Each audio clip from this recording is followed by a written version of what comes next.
model, and then we'll see how things go and kind of go from there.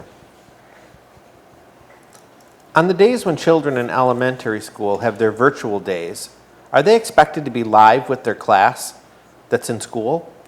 This could be a challenge and virtually impossible for working parents whose children are in daycare. So I would say yes. To the greatest extent possible, we would like for students to be on when instruction is actually occurring. With that said, there may be some unique situations that might occur, and what we would suggest is that people reach out to their classroom teachers or their building administrators to discuss those unique situations, and so that we can kind of work through them. But again, the expectation is that when instruction is happening, that our kids will actually be on with their teachers for that live instruction that's actually occurring. I know that the YMCA will be providing before and after care at each school. Does the district have any plans to work with the YMCA for the children who are expected to be learning online? So I would say, first of all, the answer is yes. The district is currently partnering with the YMCA to offer before and after care for its families. In all of our elementary schools this year, we're going to actually have before and after care that will be provided through the YMCA. Now, the YMCA runs those programs, the district does not, so parents who are interested in having students be a part of those programs should contact the YMCA directly to make those arrangements or to secure those arrangements. With that said, in addition to that, we're now working with the YMCA on a program for multiple days throughout the week. So we have some kids who will be home, or working remotely for the full time frame of the week. We also have some kids who will be off 3 days a week and in-person receiving support, and we know that there's some childcare needs. The YMCA is going to be working with district parents to actually provide some support during the week. And that would be Monday, and Carrie, you can tell me if I'm wrong, Monday, Tuesday, Wednesday, Thursday. It's Monday through Friday, excuse me. So it's a full 5-day program. So if parents are interested in that, we would encourage them, again, reach out to the YMCA, and that hopefully will help with some of the childcare for our community needs being met. In addition to that, just to note, on our website, we have also listed a link to childcare providers and facilities that you can just kind of go under the COVID-19 section of the webpage, and you can find a link and put in the district information, and they will list for you several service providers who can actually help to meet the need for childcare. We understand that many of our residents or many of our taxpayers are looking for childcare. That is one area that you can kind of go to find that kind of support. As we learn of additional childcare providers, we will also continue to add to that listing that we have on our webpage. Is elementary online live or instructional slides while they're home on those days? So I'm going to let our director who deals with the elementary kind of answer this question, if we could please. Mrs. Blesse. When the students are in person live, they'll be getting direct instruction through their teacher. When they are not, the other 3 days, they will be assigned asynchronous work to do, assignments to do, pre-recorded lessons, because the teacher will then have to switch with another cohort, so she can't be live again for them. So if you're in on Monday, Tuesday, then Wednesday you will have a meeting with your teacher in the morning, and then Thursday and Friday you will be in Google Classrooms getting more direct instruction through either pre-recorded videos and assignments that she will put through Google Classroom. But then you will check in between 1:45 and 3:30 in the afternoon on those days in case you have questions on the assignments that you worked on throughout the day. And also, what will happen on half days that might be coming up in November? And will there still be parent conferences? So we do expect that we're going to continue with our parent-teacher conferences. With respect to the half days and the conferences, as we kind of move throughout the year and see how things are going, we will share more information with respect to those in terms of how those days will actually work out. So we're working on those plans still. This question might be for Drs. Calvin and Dr. Morgan. What happens if someone tests positive in my child's class? Does the whole class have to be quarantined or the whole school? So I think first of all, to respond to that question, I want to let folks know that we're going to be working very closely, not only with our district physician and medical team, but also with the health department. Generally speaking, if there is exposure that occurs in the classroom, not only would we pretty much be closing down the classroom, but the entire building, unless otherwise determined by the health department. So that pretty much would be our response. Dr. Morgan, you want to add anything else? We would certainly recommend starting at that level. The whole idea of always having masks, 6 feet of separation, the risk is very low if from everybody spreading within the class. But you have to evaluate each situation closely. And sometimes if you entertain and find out that the risk is low, it might only be a 48-hour period of time. If we have other students test positive, that will lengthen it all out. To be safe, they'll close everything down for a period of time until they investigate the situation. But the idea of always having, when you're close, your mask on, trying to be 6 feet apart as best you can, that dramatically reduces your risk. And that's the purpose of doing it, why we're emphasizing that so much. Just like if I see somebody in my line of work and I wear a double layer, I wear a mask and a shield, as well as, I have to get close enough to them. But if I have all that on and I've washed my hands before I see the patient, after I see the patient, the risk of me getting it is very low. And that's the whole point of sticking with that science. This parent writes, I noticed that middle school and high school goes from 9 to 2:30 with 9 30-minute periods. That brings it to 12:30. What are the extra 2 hours for? So I'm not sure exactly how the time was added up with this particular question, but I just want to be clear. So the instructional day for secondary students, it starts at 9 and it doesn't end until 2:30 each day. So there will be 9 periods, 30 minutes per period, and parents will be able to look at their child's schedule to see when those classes start and when they end, but the full day will go from 9 until 2:30 in the afternoon. A parent writes, why isn't there any kind of in-person option for middle and high school students? It seems like there should be something worked out for them to go at least 1 day a week. So, I would like to start by answering that question by saying, we had nearly 35 people from our community who all came together to work on this reopening plan. We had folks who were classroom teachers, support staff members, we had parents, we had medical folks, we had county leaders, we had folks from the business arenas in the community. We had a lot of people who came together and really thought through this plan, and it was pretty extensive thinking. We continue to also think about how we might make sure that this plan operates with integrity to the greatest extent possible. And as we put this plan together, we began the process with the premise that we would like to see every single student back in school. We really wanted to see that occur. But as we began to work through the different layers of the plan and the safety issues and the health, maintaining the safety and the health of all of our students, and we began to think about things like nutrition, sanitation, transportation, the actual educational program.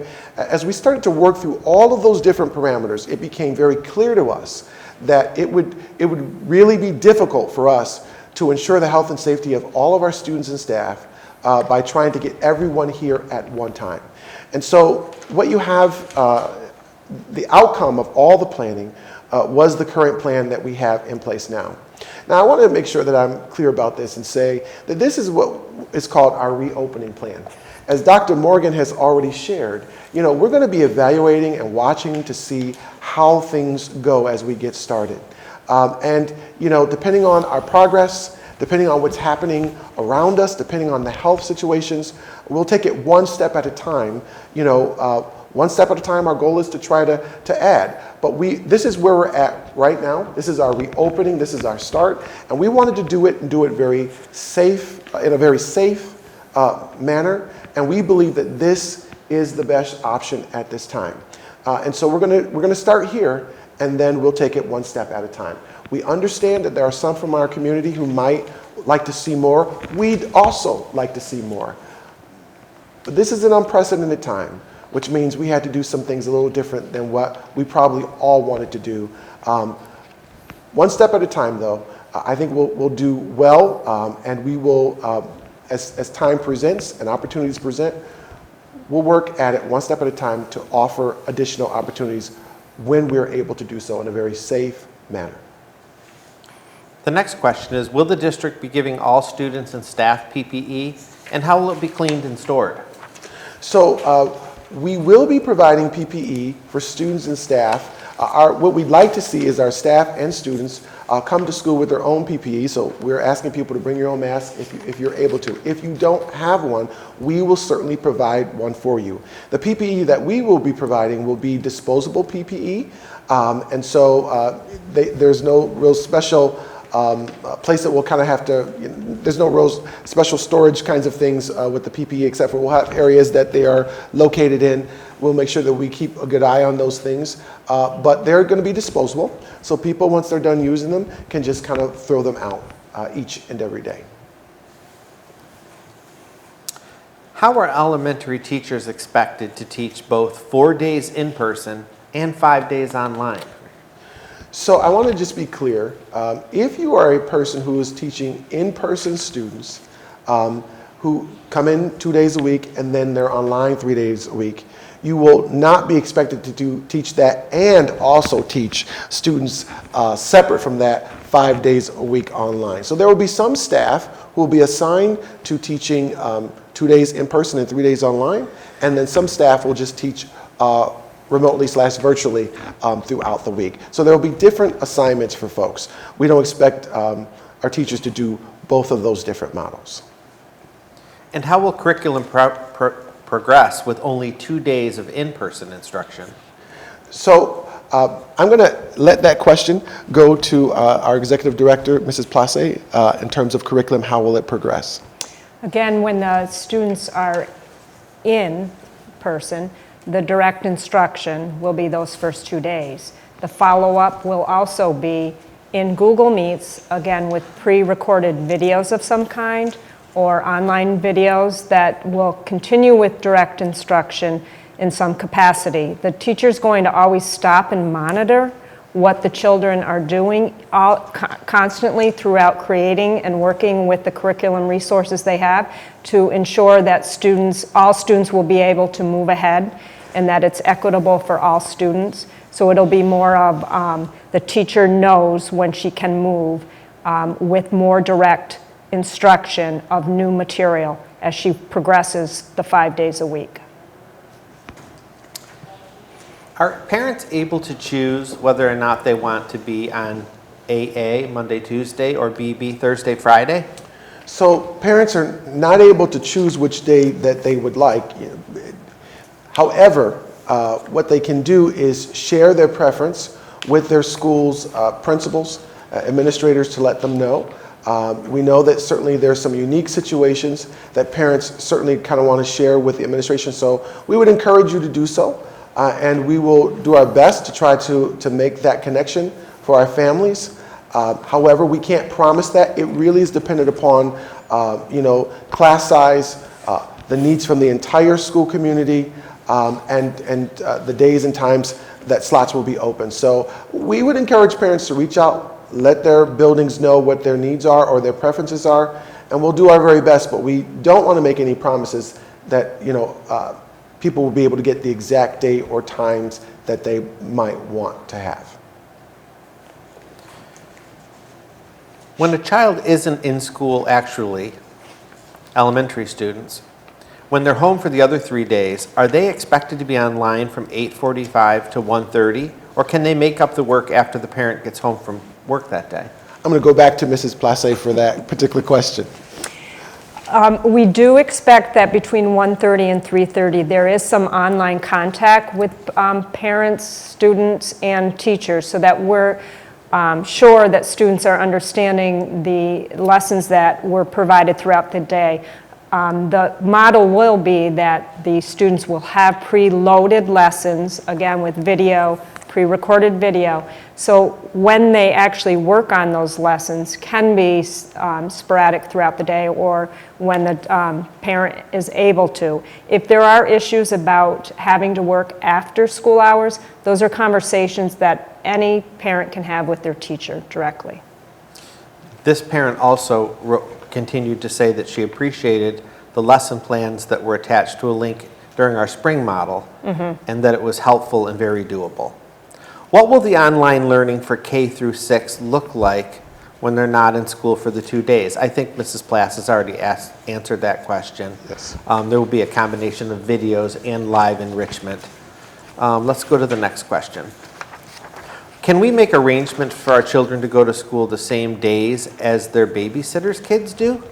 So the district is not able to ensure that families will be able to go to school on the same day as the babysitters' children may be going to school.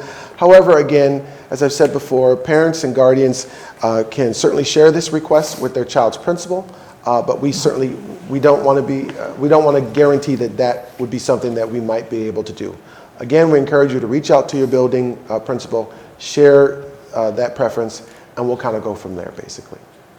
This parent also says that if they decide to move to in-person learning, will their child have the same class or will they have to change teachers and classes? So as I shared just a couple moments ago, there will be there'll be multiple teachers who will be doing different things. So there'll be a group of teachers who will be doing in-person instruction for 2 days, and then the other couple of days they'll be working with kids offline, and then there's another set of teachers who will be just working remotely. So if parents do decide to change their minds and do something a little bit different for their child, there will, I'm sure, be a different teacher who would be working with their students. So parents should know that prior to sharing that they want to make a change for students. The next question, when and how will evaluations be done in terms of further reopening of schools, for example, hybrid, increased days of actual learning to full students in attendance? And what are the requirements in order to increase students' attendance in school? So I would say the district is going to be basically evaluating progress from the day students start with us until. We'll be evaluating how things are going really throughout the entire year. When the rest of our students return, will be really dependent upon a couple of things. First of all, how the pandemic is occurring, what's happening in terms of the health situation, not only locally, but across the region, across the nation. And also what's important is our ability to make sure that we are able to ensure the health and the safety of all of our students and all of our staff. Again, health and safety is of the most important, and it is a priority for us. As soon as we're able to return in-person learning, we'll be sure to do so. I would say that won't be happening right away. We, just so folks know, we'll be taking this one step at a time. I don't expect that we would be doing a massive bringing everybody back. When the time comes to return students, I think we would do one group at a time. So you could probably think now to yourselves, we may go with secondary middle school students first and then high school, or it may be vice versa. It's dependent upon the needs and our ability to be able to bring students back in a safe manner. So all of those things will go into that whole evaluation process and help us with planning for the future in terms of when we bring kids back and staff back. Or, kids and staff. Thank you. The next question is, when will a parent know if their child with special needs will be going back to school for 4 days? So school principals and directors will be reaching out to parents really in the near future. I would say that before we get to September, parents will be notified if their children will be coming back for this 4-day period, or really between the 2 and 4 days in person, if their child is a student with a severe disability and or a student who is an English language learner. Perhaps Dr. Sweeney can help us with the next question. Will any portion of the new Visions program or other CTE programs be in person? Yes, it's our understanding that City BOCES is working with all of the component schools to offer as many of the CTE programs as possible. They've given us some information that's fairly well laid out, that our students will be attending the various CTE programs 1 day per week in order to get that in-person interaction and perhaps the work-based learning hours that would accumulate. The rest of the time, they'll be offered virtual learning for their individual program. Do you want me to go on to the rest of that question? Yes, that'd be Yeah. helpful. So there was a question about, will there be an option for students with vehicles to drive themselves versus taking the bus? At this point, we don't allow students, for safety reasons, to drive themselves to City BOCES, but certainly individual conversations should run through the building principal to start with. And SUPA forensics. We are working with the various colleges, not just Syracuse University, but Oswego State, OCC, CCC, all of the various college credit-bearing programs that we offer to ensure that we continue to offer as many as we can. Thank you. Welcome. What happens if a household is having internet connectivity issues during synchronous learning classes? So I would say, I would encourage parents to first start with their internet provider, reaching out to whomever your internet provider is and trying to see how you might be able to get that issue resolved. If you're still having issues and not able to really kind of work through those problems, one of the things that you can do is reach out to the district. We are going to be providing Wi-Fi for any student who does not have Wi-Fi or who's having difficulty with Wi-Fi. So just reach out to your building, let them know, and we will provide a hotspot for you for Wi-Fi accessibility. If there are, by the way, if there's some teaching or instruction that has been missed, what we would encourage parents to do is reach out to their classroom teacher or teachers to let them know. There will be some office hour times throughout the week that teachers can work with children independently or in small groups to help with getting students some extra assistance to cover maybe the items that may have been missed. Will Jupiter grades be kept up to date by all teachers so that parents can see if their students are successfully mastering material? So I would say the answer to that would be yes. The district is really going to work to ensure that our grading systems are kept up to par to the greatest extent possible. Maybe Dr. Morgan can help us with the next question. What are the plans for testing? What is the turnaround time for testing, and what happens if a teacher gets sick? Now the testing has been a problem nationwide. There's a lot of variety of tests that are available. Some of them are in a short period of time turnaround. Some are as much as 8 or 9 days, which in terms of trying to do close investigation of where there may be an outbreak has been difficult. We're constantly, as we help, trying to improve our capabilities. There are a number of instruments that have been ordered for a period of time, and we hope that that will be the case. Most colleges in the area right now are requiring all people who are coming, before they come back to school, they have to have a COVID-19 test. Anything in elective surgery in any of the hospitals in New York State, you have to have a COVID test done prior to being allowed in the operating room. So we're continuing to work on that. Again, the county would be we work through the county on getting the testing done. We're not going to be doing testing at the individual schools. They're always working on getting new ones. Sometimes it's the reagents that is a shortage. Sometimes it's the test itself. Some people are trying to develop a saliva test. You know, there's a blood test. There's a nasal pharyngeal test.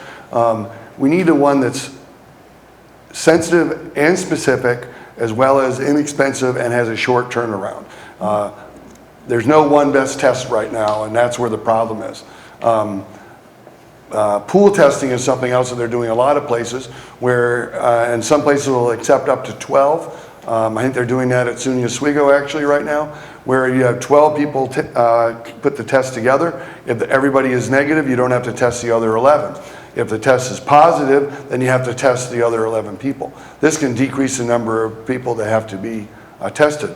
Again, science. Science is how we can beat this. And we're getting closer. I'm hoping that will happen and improve, not just for our school districts, but for our community as well.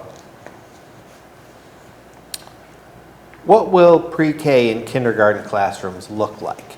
Will there be toys and books? Will they have to be at their desks all the time? What does that environment look like?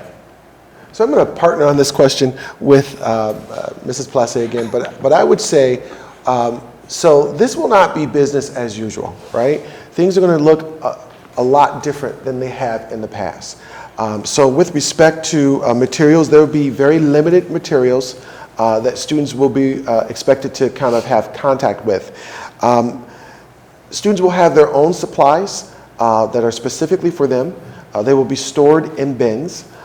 There will be quite a bit of time that they will be sitting at their desk or their specific area that has been designated for them.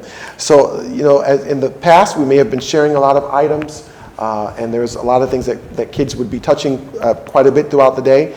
We'll be doing some things in a different way. You know, there will be some demonstrations, more demonstrations, I would probably say, from some of the staff that probably were traditionally done with or by our students. There will also, you'll see in the classrooms that things will be very socially distant. You'll see classroom desks that are separated with that 6 feet guidance in mind. And then I think you'll also see that when kids are doing things, there will be more time for them to do kind of things individually. A lot of things that will be happening in the classroom, I would say teachers would be certainly sharing with the parents. And so I'm going to encourage our parents to reach out to the preschool, the pre-K classroom teachers who will also share additional details. Mrs. Place, I kind of answered a lot, but I'm sure you probably have some additional things you'd like to add. The director of the First Step UPK program is going to host a virtual open house, so you can see what it looks like. And as Dr. Calvin did say, all the materials will be individualized, placed in containers so that students aren't sharing. And the teachers, there are only 8 students allowed in the UPK program at any one given time, so there'll be space for kids to stand and get the wiggles out, so to speak, and also have their mask break. So the UPK teachers are very aware of how much little ones need to move, so they'll be allowing for those wiggle breaks, so to speak.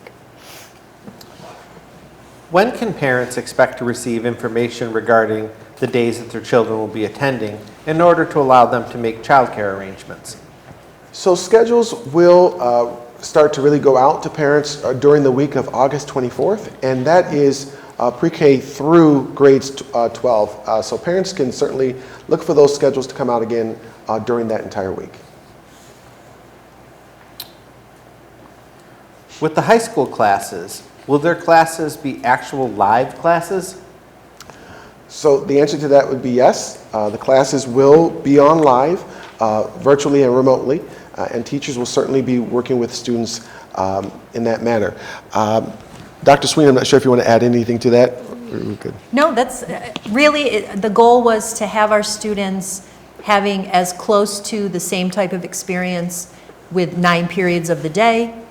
They do have a 5-minute passing time that allows them to transition to the next class, stand up, have a stretch, take a short break before the next class begins. The next question really goes to the last question as well. As the viewers know, in March, the district went to a review and enrichment packet model for our first submission to state ed. And then after some time, teachers began sending materials to cover what we referred to as essential learning. The question is, will the materials this year again be essential learning, or will the entire curriculum be covered? I'm going to let Mrs.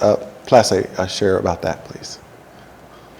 Currently, we're working on looking at prioritizing the standards, which means picking out the most essential standards that, say, a first grader needs to know or a second grader needs to know to be successful going up through the grade levels.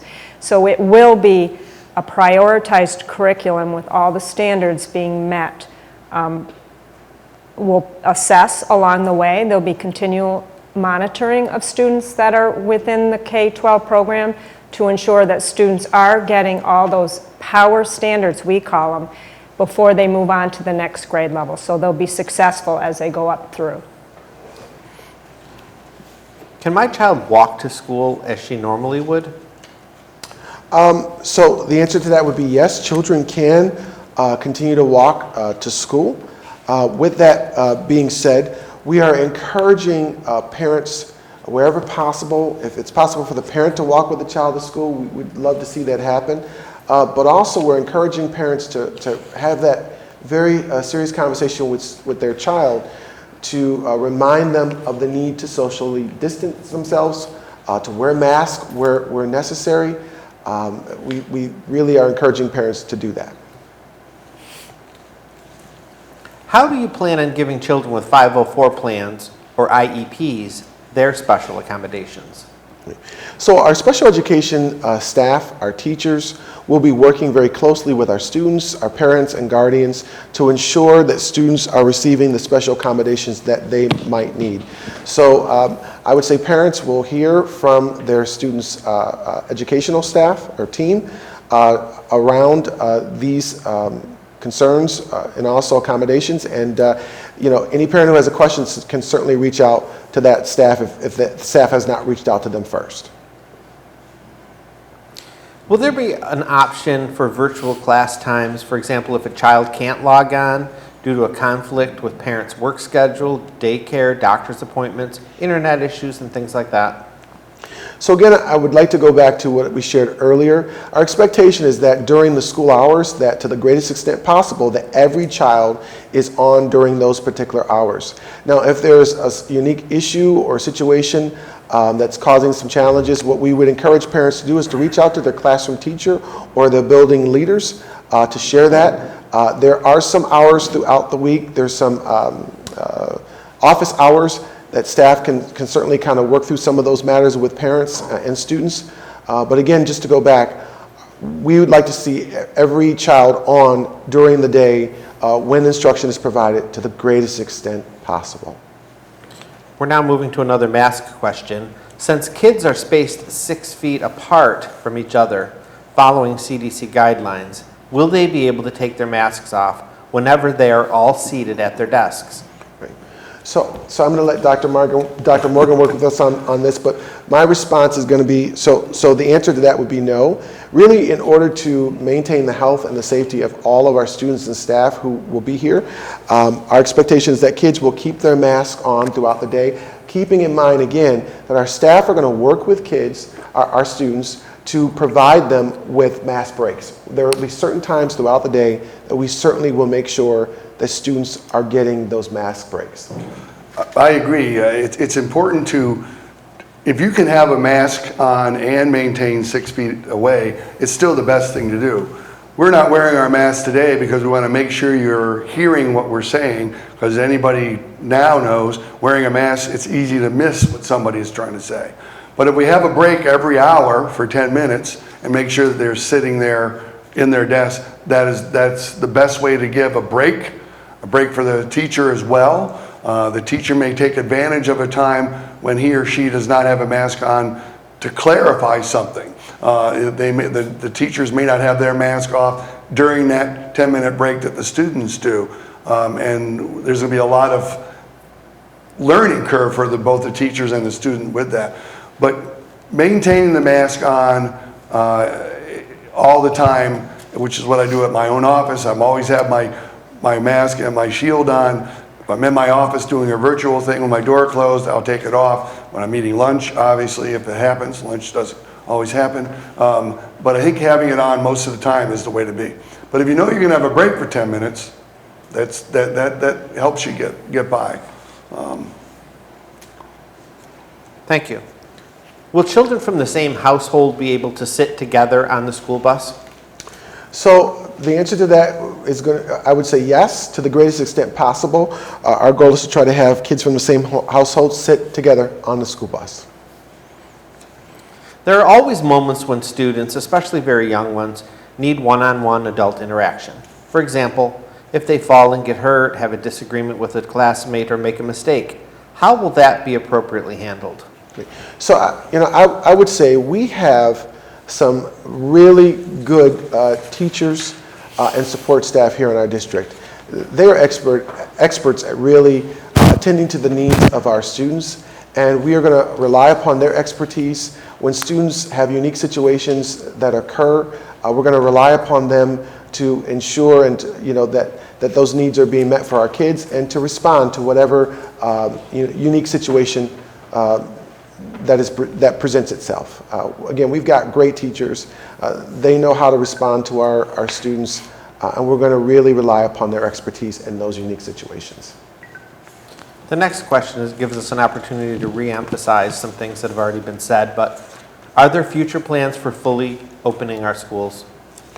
So one of the things that we are doing now is we're starting to think about not only where we're at currently, but the future. We're always forward thinking. With respect to future planning, so right now, our thought is on the reopening process, right? That's where all of our thoughts and attention are right now. However, we're thinking about what will things kind of look like in the future.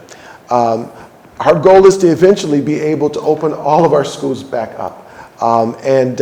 In doing that, I'd like to again share, this will not be kind of like a very quick and fast process. It's a process that's going to be very much so thought through. And our goal is to make sure that we ensure the health and safety of our entire community, our entire school community. So with that said, I want to again say to everyone that when we do go to do future adding or reopenings of our schools, they will be very thoughtful, and they will be really they'll be staggered. They won't be all at once. Why are we doing that? Again, because we want to make sure that things are done in a very safe way, and that we can really respond where needs may present themselves. So are we thinking about the future? We absolutely are. But where's our focus right now? It's on this reopening process and doing it very well.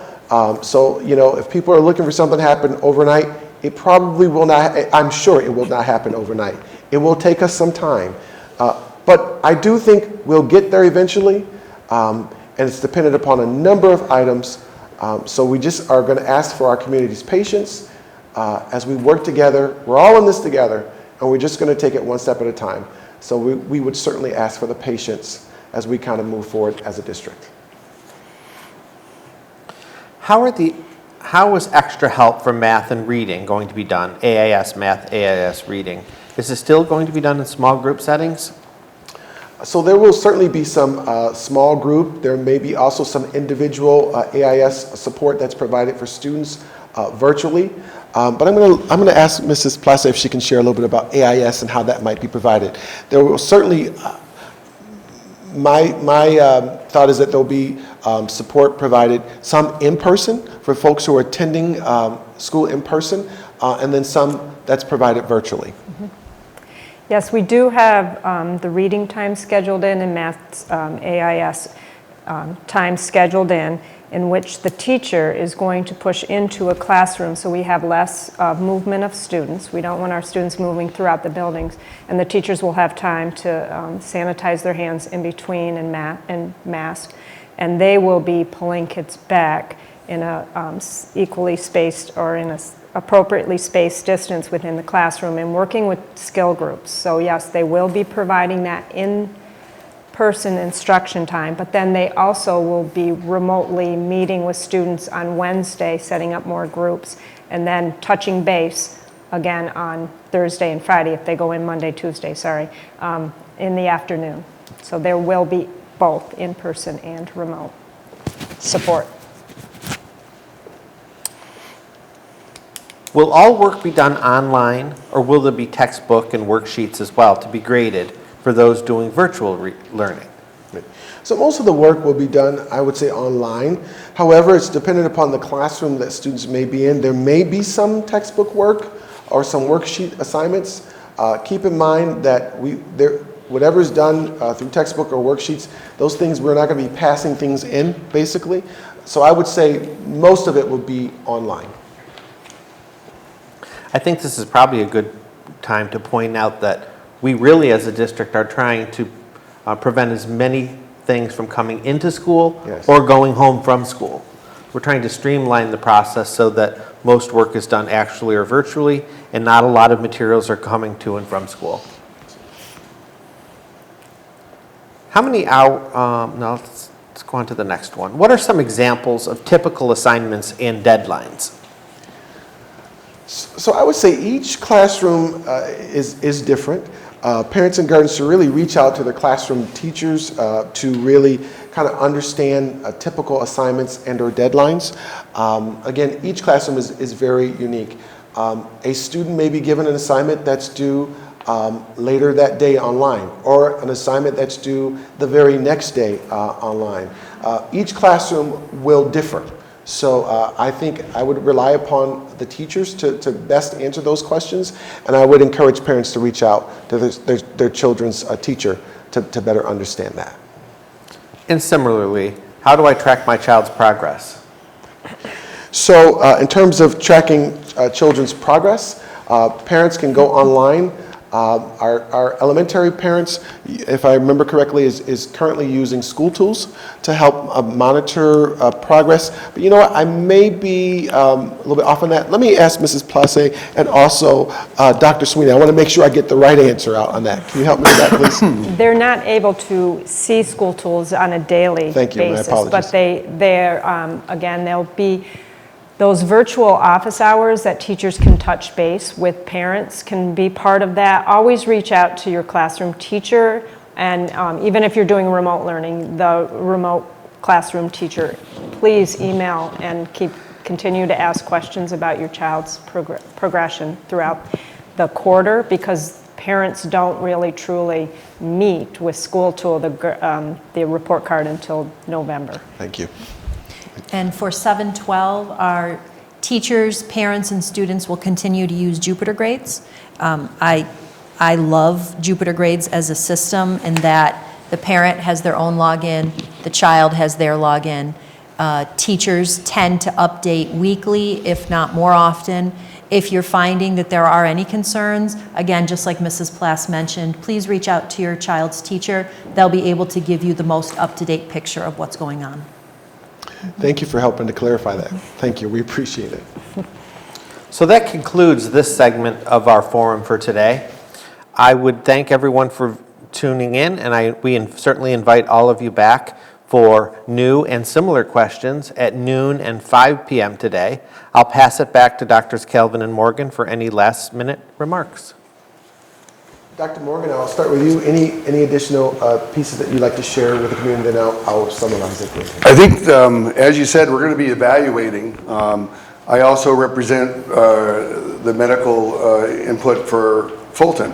And Fulton is doing 4 days with just 25% of the class at the high school level.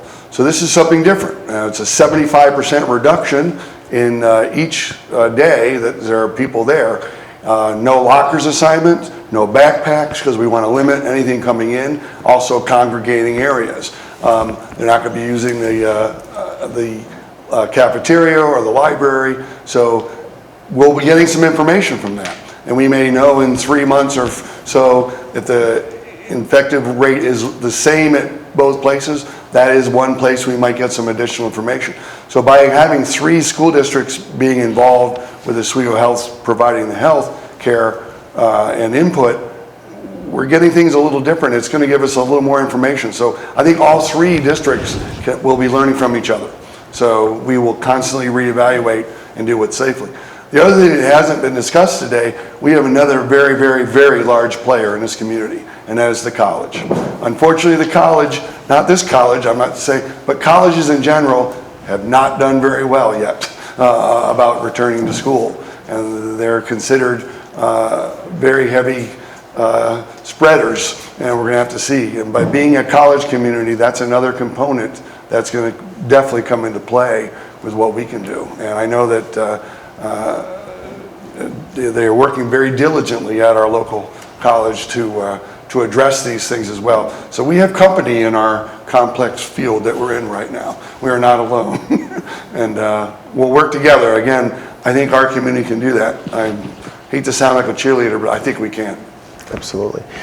And I would agree. You know, I want to share just a couple of things as we end off this morning. First of all, the plans that we've put together have been carefully crafted. A lot of thought, a lot of time, a lot of energy has gone into these plans. And what we really want to make sure is that we, again, most important to us, that we ensure the health and safety of our students. We're going to get through this time period, and hopefully in the near future, pretty soon, we'll be able to kind of return to what we call the new normal, right? That's right. But it'll take us some time. And so we ask our community to just be patient as we kind of move forward and know that our goal is to see all of our students and to work with everybody to the greatest extent possible. The second thing I'd like to share, you know, I've had some people share with me, well, one district is doing this and another is doing that. You know, there's some news headlines that are out there, and if our folks from who are recording this can kind of put up some of those headlines, I'm not sure if they have it or not. One of the biggest news headlines that we have seen recently, locally in the central New York area, in western New York, you know, in the capital area, is a statement. The statement is that one size does not fit all, right? And I know that sometimes what happens when we're doing things like this is that people may compare what one district is doing to another district, right? Every different is unique. My understanding is that with all the plans that have kind of gone in all over the state, that what we have seen is that there is no plan that is 100% like anybody else's plan, believe it or not. Why is that? Because every district is unique. Every district has different norms and a different student body, believe it or not, than the other. So when we crafted our plan, we needed to think about the needs of Oswego, and we really wanted to make sure that we were able to meet those needs here. So our plan is unique. It's different than other folks, and other people have plans that are different from us. But it's what we felt we really needed to start off with as we reopen, and I use that word again, reopen our district. We wanted to do it in the best way possible, and so that's the outcome that we have now. I'd also like to share that we, again, will continue to monitor progress, right? We're going to be looking at everything that happens. There will be some things that we think are going to go extremely well. There'll be some things that we may have to do a little bit differently. And that's the purpose of monitoring and evaluating progress. We will certainly be looking at everything that occurs and working diligently to resolve any concerns that come up. And I'd like to make sure that I share this as well. You know, schools across the nation are in a process mode. And what that process mode looks like, we're kind of building the airplane as we're actually flying the airplane. So this is a learning process that everybody is going through. And with that said, we are asking our community to really work with us, be patient with us. We're all learning. This is an unprecedented time. We have the lives of students and staff in our hands. And so we're really taking this process extremely seriously. And we really are going to take it one step at a time. So with that said, I want to thank everybody who has joined us. I want to thank all of our executive directors who've been a part. Thank you, Dr. Morgan. Thank you, Dr. Gouet. And I want to thank all of the community members who were part of our planning task force, and all of our parents, all of our staff for really working with us in advance. We're going to be back on today at noon. We'll be back on again at 5. And our goal is to get through and answer all of the questions that you have shared with us today. Thank you all very much, really from the bottom of all of our hearts. We appreciate your help.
Well, there was no one directly asking me, so. That is excellent. I came to 2 or 3 that I hadn't Yeah. No, I thought you seen screened a couple hours. Saturday that were really Yeah. just criticisms, not questions. Yeah. I'm talking too much.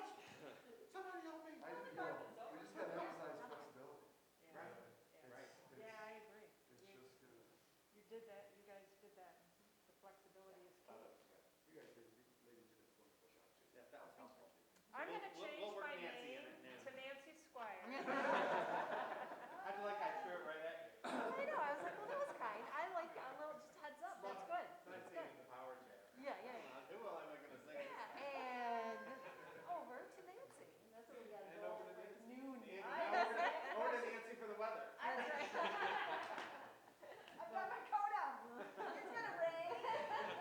It's raining there. Oh, we I can can only leave it laugh. right Yeah. Yeah. See you guys. Thanks. See you guys. See you at noon. Yeah. Thank you. Thanks. See you then. We'll be back Yeah. on 11:45. Sounds good, yeah. Thanks We'll for have pulling that everything. up, by the way. Yeah. You got it right So there. Bob, Yeah, we had that one news article you had. And then I have the other 2 queued if you haven't checked it out or whatever. So, the ones that you sent to Jamie. Yep. So, I'm gonna. sounds good. I'll probably use those this afternoon. I'm trying to Okay, yeah, we get. have them queued up, so we'll mention, you know, some kind of things, give us a heads up, and then we'll do whatever we're going on the screen. I'm gonna touch base with. Yeah, see you in the field. We got the first one done, now we see what's going on. I don't think it makes sense to go home now. I might go home